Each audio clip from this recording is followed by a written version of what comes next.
എല്ലാവർക്കും യേശുവിൻ നാമത്തിൽ വന്ദനം. നല്ല ഒരു പ്രഭാതത്തിലേക്ക് എഴുന്നേറ്റ് വരുവാൻ സ്വർഗം നമ്മെ സഹായിച്ചു. ഓരോ പ്രഭാതവും നല്ല ഒരു നീണ്ട വിശ്രമത്തിന് ശേഷം എന്ന് എല്ലാവർക്കും പറയാൻ പറ്റില്ല. ചിലർ 3 മണിക്കൂറേ ഉറങ്ങിയുള്ളൂ, ചിലർ 6 മണിക്കൂർ, ചിലർ 12 മണിക്കൂറും ഉറങ്ങുന്നവരുണ്ടാകാം. ഏതായാലും ഒരു വിശ്രമത്തിന് ശേഷം പ്രഭാതത്തിൽ ഉണരുവാൻ ദൈവം നമ്മെ സഹായിച്ചല്ലോ. വിശ്രമം ദൈവം വെച്ചിരിക്കുന്ന വലിയൊരു അനുഗ്രഹം തന്നെയാണ്. 6 ദിവസം ജോലി ചെയ്തിട്ട് 7-ാം ദിവസം വലിയൊരു വിശ്രമം ദൈവം തനിക്ക് തന്നെ വെച്ചു. അതും ഇസ്രായേൽ ജനത്തിന് കൊടുത്തു. ഒരു ദിവസം നിങ്ങളൊന്നും ചെയ്യരുത്, വിശ്രമിക്കണം. 7 ആണ്ട് കൂടുമ്പോൾ 49 വർഷം കഴിയുമ്പോൾ നിങ്ങളുടെ പുരയിടത്തിനൊക്കെ വിശ്രമം കൊടുക്കണം എന്നൊക്കെ നമ്മൾ വായിച്ചിട്ടില്ല. മാത്രമല്ല, നഷ്ടപ്പെട്ടതെല്ലാം തിരിച്ചു കൊടുക്കണം. ഇങ്ങനെ വലിയ ശബത്തുകളുണ്ട്. അങ്ങനെ വലിയ വലിയ കാര്യങ്ങൾ ദൈവം വിശ്രമത്തിന് വേണ്ടി ഭൂമിക്കും മനുഷ്യനും വെച്ചിട്ടുണ്ട്. വിശ്രമം, അതിനെക്കുറിച്ച് ശലോമോൻ പറയുന്നു, തൻ്റെ പ്രിയനോ ഉറക്കത്തിൽ കൊടുക്കും. വിശ്രമത്തിൽ വലിയ കാര്യങ്ങൾ തൻ്റെ മക്കൾക്ക് ദൈവം കരുതി വെച്ചിട്ടുണ്ട്. അതുകൊണ്ട് വിശ്രമം എന്നുള്ളത് നമ്മുടെ അവകാശമാണ്. ദാവീദിൻ്റെ കാലത്ത്, ശലോമോൻ്റെ കാലത്തും ദേശത്ത് വലിയ സ്വസ്ഥതയുണ്ടായി എന്ന് നമ്മൾ വായിച്ചിട്ടില്ലേ? അപ്പോൾ ആ സ്വസ്ഥത, ആ വിശ്രമം, അത് നമ്മുടെ അവകാശമാണ്. മാത്രമല്ല, കർത്താവിൻ്റെ വരവോടുകൂടി വലിയൊരു വിശ്രമത്തിലേക്കാണ് നാം പ്രവേശിക്കുന്നത്. അതുകൊണ്ട് വിശ്രമം എന്നുള്ളത് നമ്മുടെ അനുഗ്രഹമാണ്. വിശ്രമം എല്ലാ മനുഷ്യരും ആഗ്രഹിക്കുന്ന ഒന്നാണ്. അത് ദൈവം വെച്ച ഒരു പദ്ധതിയാണ്. അത് നമ്മുടെ അനുഗ്രഹമാണ്. അത് നമ്മുടെ അവകാശമാണ്. അത് നമ്മൾ പ്രാർത്ഥിച്ച് വാങ്ങണം. കർത്താവേ, ഞങ്ങൾക്ക് നല്ലൊരു വിശ്രമ ജീവിതം ആവശ്യമാണ്. അത് ദൈവത്തിൽ നിന്ന് പ്രാപിക്കണം. യെശയ്യാ പ്രവചനം 28:11 പറയുന്നു, വിക്കി വിക്കി പറയുന്ന അധരങ്ങളാലും അന്യഭാഷകളാലും ഞാൻ ഈ ജനത്തോട് സംസാരിക്കും. ഇതാകുന്നു സ്വസ്ഥത. അപ്പോൾ വിശ്രമം, സ്വസ്ഥതയെന്ന് പറയുന്നത് ആത്മാവിൽ പ്രാർത്ഥിക്കുന്ന അനുഭവം. അതായത് വയസ്സാങ്കാലത്തല്ല കിട്ടുന്നത്, മരണാനന്തരം കിട്ടുന്നതുമല്ല.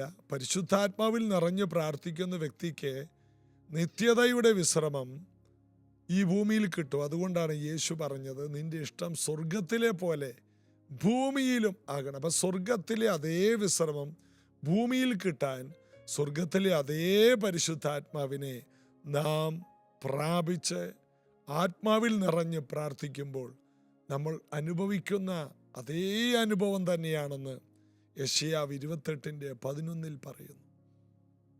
അതുകൊണ്ടാണ് പരിശുദ്ധാത്മാവ് വരുമ്പോൾ അവൻ നിങ്ങളെ സകല സത്യത്തിലും വഴി നടത്തും, വിശ്രമത്തിലേക്ക് വഴി നടത്തും. സങ്കീർത്തനം 23 പച്ചയായ പുൽപ്പുറത്തേക്കും സ്വസ്ഥതയുള്ള വെള്ളത്തിനരികത്തേക്കും നടത്തുന്ന പരിശുദ്ധാത്മാവിൽ നിറഞ്ഞുള്ള ജീവിതം, അതൊരു വലിയ അനുഗ്രഹമാണ്. ആത്മാവിൽ നിറയുന്ന വ്യക്തി, ആത്മാവിൽ പ്രാർത്ഥിക്കുന്ന വ്യക്തി, ഉപവസിച്ച് പ്രാർത്ഥിക്കുന്ന വ്യക്തി വലിയ സ്വസ്ഥതയിലേക്കാണ് പ്രവേശിക്കുന്നത്. പഴയ നിയമത്തിലെ ഉപവാസം കരച്ചിലും നിലവിളിയും, മണ്ണ് വാരി തലയിലിടുക, ചാരത്തിലിരിക്കുക, ചാക്കൊടുക്കുക, അതൊരു സങ്കടവും നിലവിളിയും കരച്ചിലും. എന്നാൽ പുതിയ നിയമത്തിൽ മണവാളൻ വിട്ടുപിരിയുമ്പോൾ അന്ന് നിങ്ങൾ ഉപവസിക്കും. അതിൻ്റെ അർത്ഥം ദുഃഖമല്ല, ഉപവാസം ഒരു സ്വസ്ഥതയാണ്. ഈ ഒരു വെളിപ്പാടിലേക്ക് ഇന്ന് എത്ര പേർ വരും, അത്രയും പേര് അനുഗ്രഹിക്കപ്പെടും. കർത്താവിൽ നമുക്ക് ബലപ്പെടാം. നമുക്ക് റോമാലേഖനം 11-ാം അധ്യായത്തിൻ്റെ 10-ാം വാക്യത്തിലേക്ക് വരാം. 9-ാം വാക്യമാണ് നമ്മൾ കഴിഞ്ഞ ദിവസം വായിച്ചത്. അവരുടെ മേശ അവർക്ക് കണിയും കുടുക്കും ഇടർച്ചയും പ്രതികാരവുമായി തീരട്ടെ എന്ന കുറച്ച് വചനങ്ങളൊക്കെ നമ്മൾ ചിന്തിച്ചു. അവരുടെ കണ്ണ് കാണാതെ വണ്ണം ഇരുണ്ടു പോകട്ടെ, അവരുടെ മുതുക് എല്ലായ്പ്പോഴും കുനിയിക്കണമേ ദാവീദ് പറഞ്ഞു. ദുഷ്ടന്മാരെ കുറിച്ച്, ദൈവവഴി വിട്ടുപോയവരെ കുറിച്ചുള്ള ദാവീദിൻ്റെ പ്രാർത്ഥന, അതിനെക്കുറിച്ച് പൗലോസ് എടുത്തു പറയുകയാണ്. എന്നിട്ട് 11-ാമത്തെ വാക്യം, എന്നാൽ അവർ വീഴേണ്ടതിനാണോ ഇടറിയത് എന്ന് ഞാൻ ചോദിക്കുന്നു. യഹൂദനെ കുറിച്ചാണ് ഈ പറയുന്നത്. യഹൂദനെ തൽക്കാലത്തേക്ക് ദൈവം തള്ളിയിട്ടും ജാതികളെ സ്വീകരിച്ച ഒരു ഭാഗമാണ്. വിശ്വസിച്ച ജാതികൾക്ക് ക്രൂശിൻ്റെ വചനം ദൈവശക്തിയായി മാറി. എന്നാൽ യേശുവിൻ്റെ വചനം തള്ളിയവർക്ക് അത് കണിയും കുടുക്കുമായി മാറി. ഇതിനെക്കുറിച്ചാണ് പറയുന്നത്. അവരുടെ കണ്ണിരുണ്ടു പോകട്ടെ എന്നൊക്കെ പറഞ്ഞ് 11-ാം വാക്യം, എന്നാൽ അവർ വീഴേണ്ടതിനോ ഇടറിയത് എന്ന് ഞാൻ ചോദിക്കുന്നു. ഒരു നാളും അല്ല. അവർക്ക് എരിവ് വരുത്തുവാൻ അവരുടെ ലംഘനം ഹേതുവായി ജാതികൾക്ക് രക്ഷ വന്നേ എന്നേ ഉള്ളൂ. അതായത് ജാതികൾ രക്ഷിക്കപ്പെട്ടത് യഹൂദനെ തള്ളാൻ വേണ്ടിയല്ല. യഹൂദനെ തള്ളിക്കളഞ്ഞ് അവരെ പാഠം പഠിപ്പിക്കാനല്ല ജാതികൾ രക്ഷിക്കപ്പെട്ടത്. ജാതികൾ രക്ഷിക്കപ്പെട്ട് ദൈവകൃപയിലേക്ക് വരുമ്പോൾ ഇത് കാണുമ്പോൾ യഹൂദന് എരിവുണ്ടാകും. എന്താണ്? വാസ്തവത്തിൽ മഷിക, രക്ഷ, സൗഖ്യം, സമാധാനം, സ്വസ്ഥത, സമ്പത്ത്, ഇതെല്ലാം പാലും തേനും ഒഴുകുന്ന ദേശം എന്നതുപോലെയുള്ള അനുഗ്രഹമെല്ലാം ഞങ്ങൾക്കുള്ളതാണല്ലോ. ഇത് ഞങ്ങൾ അനുഭവിക്കേണ്ടത് ഇപ്പോൾ ഒരിക്കലും അനുഭവിക്കാൻ അവകാശമില്ലാത്ത ജാതികൾ അനുഭവിക്കുന്നുണ്ടെങ്കിൽ ഞങ്ങൾ എത്രയധികം ഈ അനുഗ്രഹം അനുഭവിക്കേണ്ടവരാണെന്ന് മനസ്സിലാക്കി അവർക്കിതിലേക്ക് കൂടുതൽ പ്രവേശിക്കാനുള്ള ഒരു വഴി മാത്രമാണ് ജാതികൾ രക്ഷിക്കപ്പെട്ടത് എന്ന് അർത്ഥം. ഇതിൽ നിന്ന് മനസ്സിലാക്കുന്നത് യഹൂദനെ തള്ളി യഹൂദനെ ശിക്ഷിക്കാൻ വേണ്ടിയല്ല ജാതികൾക്ക് ദൈവം സുവിശേഷത്തിൻ്റെ വാതിൽ തുറന്നത്. യഹൂദനെ കർത്താവിലേക്ക് തിരിച്ചു വരാൻ, ദൈവത്തിലേക്ക് അടുക്കുവാൻ ഒരു എരിവാണ് ഉണ്ടാക്കിയത്. കർമ്മേൽ പർവ്വതത്തിൽ ഏലിയാവ് ഇസ്രായേൽ മക്കൾക്ക് തിരിച്ചുവരവിന് വേണ്ടിയുള്ള എരിവുണ്ടാക്കുന്നുണ്ട്. ഞാൻ ഒരുത്തൻ മാത്രമേ ഉള്ളൂ, യഹോവ ദൈവമെങ്കിൽ അവനെ സേവിപ്പിൻ, ബാല് ദൈവമെങ്കിൽ അവനെ സേവിപ്പിൻ. എന്നിട്ട് പറഞ്ഞു, തീ കൊണ്ട് ഉത്തരമരുളുന്ന ദൈവമാണ് ദൈവം. അങ്ങനെ ബാലിൻ്റെ പ്രവാചകന്മാർ 850 പേര് രാവിലെ തൊട്ട് ഉച്ചവരെയും ശരീരം മുറിച്ച് ബാലിനെ പ്രസാദിപ്പിക്കാൻ രക്തബലി നടത്തിയിട്ടും തീ കൊണ്ട് ഉത്തരമരുളുവാൻ ബാൽ എന്ന ദേവന്, ഇല്ലാത്ത ദേവന് കഴിയാതെ പോയി. അതിനുശേഷം ഏലിയാവ് എഴുന്നേറ്റ് സാക്ഷാൽ ദൈവത്തോട്, യഹോവേ നീ ഉത്തരമരുളണമേ, നിന്റെ ജനത്തെ മടക്കി വരുത്തുന്നത് നീ ഒന്ന് തെളിയിക്കണമേ എന്ന് പറഞ്ഞപ്പോൾ തീ ഇറക്കി ദൈവം ഉത്തരം കൊടുക്കുന്ന ചരിത്രം 1 രാജാക്കന്മാർ 17-ാം അധ്യായത്തിൽ 18-ാം അധ്യായത്തിൽ ഒക്കെ നമുക്ക് കാണാൻ കഴിയുന്നുണ്ട്. അങ്ങനെ ഏലിയാവിൻ്റെ ശുശ്രൂഷ കൊണ്ട് ജാതികൾക്ക് അല്ല യഹൂദന്മാർക്ക് എരിവുണ്ടായി. അപ്പോൾ ശുശ്രൂഷകളൊക്കെ എപ്പോഴും ദൈവത്തിൻ്റെ ജനത്തിന് എരിവ് വരുത്തുവാനാണ്. ചില ശിക്ഷകൾ എരിവ് വരുത്തുവാനാണ്. ചില അകലങ്ങൾ മടങ്ങിവരവിലേക്ക് തീഷ്ണമായി മടങ്ങി വരുവാൻ. ഒന്ന് ആലോചിച്ച് നോക്കിയേ, ഒരു ദിവസം കൊണ്ട് ഇസ്രായേൽ മുഴുവനും ദൈവത്തിലേക്ക് മടങ്ങി വരാൻ കാരണമായത് ഒരു എരിവുള്ള തീയിറക്കുന്ന ഒരു ശുശ്രൂഷ ഏലിയാവ് ചെയ്തത് കൊണ്ടല്ലേ. അതുകൊണ്ട് എരിവുണ്ടാക്കുന്ന ചില ശുശ്രൂഷകൾ ദൈവത്തിൻ്റെ പക്കലുണ്ട്. എരിവ് വരുത്തുന്ന, തീഷ്ണത കൊണ്ടുവരുന്ന ചില ശുശ്രൂഷകൾ. അതാണ് ഏലിയാവ് നമുക്ക് സമസ്വഭാവമുള്ള മനുഷ്യൻ എന്ന് നമ്മൾ വായിക്കുന്നു. അതായത് ഏലിയാവ് ഇസ്രായേൽ ജനത്തിന് എരിവുണ്ടാക്കി അവരെ മുഴുവനും ദൈവത്തിലേക്ക് മടക്കിയതുപോലെ നമ്മെ കൊണ്ട് വലിയ സമൂഹങ്ങളെ, ഒരു വലിയ രാജ്യങ്ങളെ തന്നെ ദൈവത്തിലേക്ക് മടക്കി വരുത്തുവാൻ ദൈവത്തിന് പദ്ധതിയുണ്ട്. അപ്പം നമ്മൾ മറ്റുള്ളവർക്ക് എരിവ് വരുത്തുന്നവരാണ്. അതുകൊണ്ടല്ലേ റീനാഡ് ബോംഗെ എന്ന മനുഷ്യൻ ആഫ്രിക്ക ഭൂഖണ്ഡത്തിൻ്റെ 60% ജനങ്ങളെ ദൈവത്തിങ്കലേക്ക് തിരിക്കുവാൻ എരിവിൻ്റെ ശുശ്രൂഷ ചെയ്ത ഒരാളല്ലേ. അതുകൊണ്ട് ഇപ്പോൾ ആഫ്രിക്കയിലെ ഭൂഖണ്ഡത്തിൽ എന്താ ഉണർവ് നടക്കുന്നത്? എല്ലായിടങ്ങളിലും നമുക്കറിയാം. ആകെ ഫിലിപ്പോസിൻ്റെ ശുശ്രൂഷയിലൂടെ ഒരു ഷണ്ണൻ എത്യോപ്യയിലേക്ക് മടങ്ങിപ്പോയതല്ലാതെ നമുക്കൊന്നും അറിയില്ല. എന്നാൽ ഇന്ന് എത്യോപ്യയിൽ ലക്ഷക്കണക്കിന് ജനങ്ങളാണ് ഒരുമിച്ചുകൂടി ദൈവത്തെ ആരാധിക്കുന്നത്. തീർന്നോ? നൈജീരിയയിൽ ചെന്നാൽ 30,000 ഏക്കറിനകത്ത് ഈനോക്ക് അഡീബോയുടെ 45 ലക്ഷം പേര് കൂടുന്ന കൂട്ടായ്മ. ഡേവിഡ് ഒയിഡ്പോ എന്ന ദൈവദാസന്റെ 3000 ഏക്കറിലുള്ള കൂട്ടായ്മ. പാസ്റ്റർ ക്രിസ് ഒയക്കലഹോമ എന്ന ദൈവദാസന്റെ 2500 ഏക്കറിലുള്ള കൂട്ടായ്മ എന്ന് വേണ്ട, എവിടെ ചെന്നാലും സ്റ്റേഡിയങ്ങൾ. ചില വർഷങ്ങൾക്ക് മുമ്പ് നൈജീരിയയിൽ ചെന്നപ്പോൾ അഡിഫാരിസിൻ എന്ന പോൾ അഡിഫാരിസിൻ എന്ന ദൈവദാസന്റെ ഒരു വലിയ സ്റ്റേഡിയത്തിൽ കടന്നുപോയി അവിടുത്തെ മീറ്റിങ്ങിൽ പങ്കെടുക്കാനിടയായി. എത്രയോ ദൈവദാസന്മാർ, ലോക രാജ്യങ്ങളെ തൊടുന്ന അഭിഷിക്തന്മാർ എല്ലാം ആഫ്രിക്കയിൽ നിന്ന്. ഇവരെല്ലാം നരഭോജികളായിരുന്നില്ലേ? ഇവരെയെല്ലാം ആഫ്രിക്കയിൽ കടന്നു വന്ന മിഷണറിമാർ, അവരല്ലേ സുവിശേഷം കൊണ്ട് രക്ഷിച്ചത്. ഇപ്പോൾ അവർ ലോകരാജ്യങ്ങളെ തൊടുന്ന ശക്തന്മാരായ മെഗാ ചർച്ചിൻ്റെ പാസ്റ്റേഴ്സും അപ്പോസ്തലന്മാരും ഈ കാലഘട്ടത്തിൻ്റെ പ്രവാചകന്മാരുമായി തീർന്നില്ലേ? മൂഢജാതികളെ കൊണ്ട് ഞാൻ നിങ്ങൾക്ക് എരിവ് വരുത്തും. അതെ, ഇതുപോലെ ഇന്ത്യക്കാരെ കൊണ്ട് ലോകത്തിൽ പല രാജ്യങ്ങളെ ഉണർത്താനും അവർക്ക് എരിവ് വരുത്തുവാനും കർത്താവിന് പദ്ധതി ഉള്ളപ്പോൾ ഇത് കേൾക്കുന്ന ഓരോ വ്യക്തികളും ഈ സന്ദേശം നിങ്ങളുടെ അകത്തെടുക്കണം. അതെ, ഏലിയാവിന് പകരം ഈ സീസന്റെ ഏലിയാവ് ഞാനാണ്. ഒരു രാജ്യം ഒന്നിച്ച് പിറക്കുമോ എന്ന് യെശയ്യാവിൽ വായിക്കുന്ന പോലെ ഒരു രാജ്യം ഒറ്റ നിമിഷം കൊണ്ട് വീണ്ടും ജനിക്കുന്ന ചരിത്രങ്ങളാണ് നമ്മുടെ സീസണിൽ നമ്മൾ കാണാൻ പോകുന്നത്.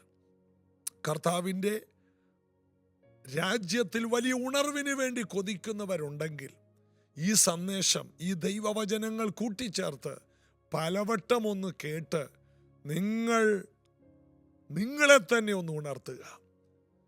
നഹൂമിൻ്റെ പ്രവചനം 2-ാം അധ്യായം 1 പറയുന്ന പോലെ നീ നിന്നെ തന്നെ നല്ലവണ്ണം ശക്തീകരിക്ക്. നീ ഒരു ഉണർവാണ്. ഒരു രാജ്യത്തെ ഒരുമിച്ച് ജനിപ്പിക്കാൻ ശേഷിയുള്ള വീണ്ടും ജനനത്തിൻ്റെ ശക്തിയും അതിനുള്ള പ്രാർത്ഥനയുടെ ഉണർവിൻ്റെ തീയും ഒക്കെയും നിന്റെ മേലുണ്ടെന്നുള്ള സത്യം ഇതറിയണം. ഇത് സാധാരണക്കാർക്ക് വേണ്ടി മാത്രമുള്ളതല്ല. ദൈവരാജ്യത്തിൽ എരിവോടെ എരിവാൻ, പ്രാർത്ഥനയിൽ തീഷ്ണതയോടെ എഴുന്നേൽക്കാൻ മനസ്സുള്ളവരെ ഉണർത്തുന്ന ഉണർവിൻ്റെ ഒരു സന്ദേശം കൂടിയാണ്. അതുകൊണ്ട് ഇത് ഇത്തിരി ദൈവവചനത്തിൻ്റെ ആഴത്തിലേക്കുള്ള ആമേൻ ആമേൻ ചുവടാണ് എന്ന് തെറ്റിദ്ധരിക്കരുത്. ഇത് എല്ലാവർക്കും മനസ്സിലാകുന്ന ഭാഷയിലാണ് ഞാൻ പറഞ്ഞത്. എന്താണ് എന്നാൽ അവർ വീഴേണ്ടതിന് ഇടറിയത് എന്ന് ഞാൻ ചോദിക്കുന്നു. ഒരു നാളുമല്ല, അവർക്ക് എരിവ് വരുത്തുവാൻ, യഹൂദന്മാർക്ക് എരിവ് വരുത്തുവാൻ അവരുടെ ലംഘന ഹേതുവായി ജാതികൾക്ക് രക്ഷ വന്നു. നമ്മിലൂടെ എത്രയോ പേർക്ക് എരിവ് വരുത്തണം. ഏലിയാവ് ഇസ്രായേലിന് എരിവ് വരുത്തിയതിനേക്കാൾ ഭയങ്കരമായി ഏലിയാവിൻ്റെ സമസ്വഭാവമുള്ള നമ്മെ കൊണ്ട് അനേകർക്ക് എരിവ് വരുത്തുവാനുണ്ട്. നാം അനേകർക്കൊരു ഉണർവാകും, അനേകർക്കൊരു തീഷ്ണതയാകും, അനേകർക്കൊരു മടങ്ങി വരവാകും. ഏലിയാവ് ഒരു രാജ്യത്തെ മുഴുവനും മടക്കി വരുത്തി. അന്ധവിശ്വാസങ്ങളിൽ നിന്ന്, വിഗ്രഹാരാധനകളിൽ നിന്ന്, പാപത്തിൽ നിന്ന് മടക്കി വരുത്തിയെങ്കിൽ എന്നെ കേൾക്കുന്ന ഏലിയാവേ, എന്നെ കേൾക്കുന്ന സഹോദരി, നീ ഏലിയാവിന് പകരം ഈ സീസന്റെ ആളാ. സഹോദര, നീ ഈ സീസന്റെ ആളാണ്. നീ മടങ്ങി വരുന്നത് മാത്രമല്ല, നീ മുഖാന്തരം ഒത്തിരി പേർക്ക് എരിവുണ്ടാകാൻ പോയാണ്, തീഷ്ണതയുണ്ടാകും. നിന്റെ ഒരു പ്രവചനം, നിന്റെ ഒരു പ്രാർത്ഥന, നിന്റെ ഒരു പ്രബോധനം, നിന്റെ ഒരു പ്രസംഗം, നിന്റെ ഒരു ടീച്ചിങ്, നിന്റെ ഒരു സാന്നിധ്യം, നിന്റെ ഒരു തമാശ എല്ലാം മറ്റുള്ളവർക്ക് ഉണർവുണ്ടാകും. നീ പറയുന്നൊരു കൊട്ടേഷൻ എല്ലാം മറ്റുള്ളവർക്ക് ഉണർവുണ്ടാകും, എല്ലാം മറ്റുള്ളവർക്ക് ഒരു ജീവൻ ഉണ്ടാകും. നീ പറയുന്ന ഓരോ ആശയങ്ങളും മറ്റുള്ളവർക്ക് ജീവനുണ്ടാകും. കർത്താവിൽ ആശ്രയിക്കാം, കർത്താവിൽ ബലപ്പെടാം, പരിശുദ്ധാത്മാവിൽ നമുക്ക് ഒരുമിച്ച് ബലപ്പെടാം. പ്രാർത്ഥിക്കാം യേശുവിൻ്റെ നാമത്തിൽ. ഇന്നത് കേട്ട ഓരോ പ്രിയപ്പെട്ടവരുടെ മേലും ഉണർവിൻ്റെ തീനാളങ്ങൾ ജ്വലിക്കട്ടെ. പ്രാർത്ഥനാ മുറിയിൽ ദൈവവചനം ധ്യാനിക്കുമ്പോൾ, ദൈവത്തിൻ്റെ ആലോചനകൾ എഴുതിക്കൊണ്ടിരിക്കുമ്പോൾ, മറ്റുള്ളവരോട് വചനം പറയുമ്പോൾ, ധ്യാനിച്ചുകൊണ്ടിരിക്കുമ്പോൾ എല്ലാം ഉണർവിൻ്റെ തീ കത്തട്ടെ. പരിശുദ്ധാത്മാവിൻ്റെ ആളിപ്പടരുന്ന ഉണർവിൻ്റെ അഗ്നിയുള്ളവരായി ഈ മക്കൾ തീരട്ടെ. ഇവർ പോകുന്നിടത്തെല്ലാം രാജ്യങ്ങൾ, കുടുംബങ്ങൾ, ദേശങ്ങൾ ഉണർത്തപ്പെടട്ടെ യേശുവിൻ നാമത്തിൽ. ആമേൻ. ഒരു ഉണർവിൻ്റെ തീ കത്തിക്കുവാൻ ദൈവം നിങ്ങൾ ഉപയോഗിക്കട്ടെ. നാളെ നമുക്ക് പ്രൈസ് ജനറേഷൻ ചർച്ചിൽ വെച്ച് ഉപവാസ പ്രാർത്ഥനയുണ്ട്. അത് വലിയ അനുഗ്രഹമാണ്. ഉണർവിൻ്റെ തീ കത്തുന്ന ഒരനുഭവമാണ്. രാവിലെ 10:30 കടന്നു വരാം. ജീസസ് എവരിയുടെ എല്ലാ ദിവസവും ഇതേ സമയത്ത് നമുക്ക് ഒരുമിച്ച് കാണാം. God bless you.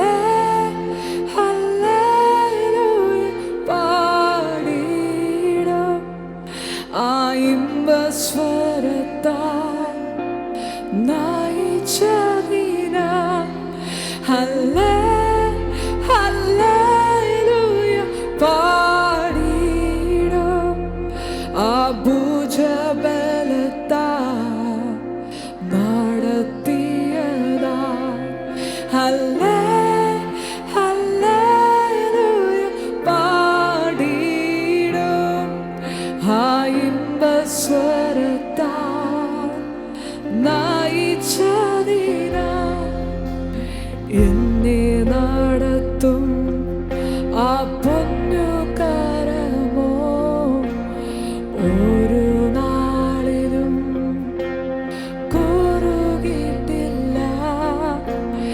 എന്നെ നടത്തും ആ പൊന്നു കരമോ ഒരു നാളിലും കുറുകിട്ടില്ല. എൻ ശബ്ദം കേൾക്കുന്ന ഒരു കാതരിക്കുണ്ട്, ഒരു നാളും മന്ദമാകില്ല. എൻ ശബ്ദം കേൾക്കുന്ന ഒരു കാതരിക്കുണ്ട്, ഒരു നാളും മന്ദമാകില്ല. ഹല്ലേലൂയ പാടിടും ആ ഭുജബലത്താൽ നടത്തിയതാ. ഹല്ലേലൂയ പാടിടും ആ ഇമ്പസ്വരത്താൽ നയിച്ചതിനാൽ. ഹല്ലേലൂയ പാടിടും ആ ഭുജബലത്താൽ നടത്തിയതാ. ഹല്ലേലൂയ പാടിടും ആ ഇമ്പസ്വരത്താൽ നയിച്ചതിനാൽ. എന്നും നിറയ്ക്കും, എന്നും നിറയ്ക്കും പാനപാത്രമുണ്ടെന്നും ഇന്നുവരെയും അത് കുറഞ്ഞിട്ടില്ല. എന്നും നിറയ്ക്കും പാനപാത്രമുണ്ടെന്നും ഇന്നു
ഒരു സംഗീതം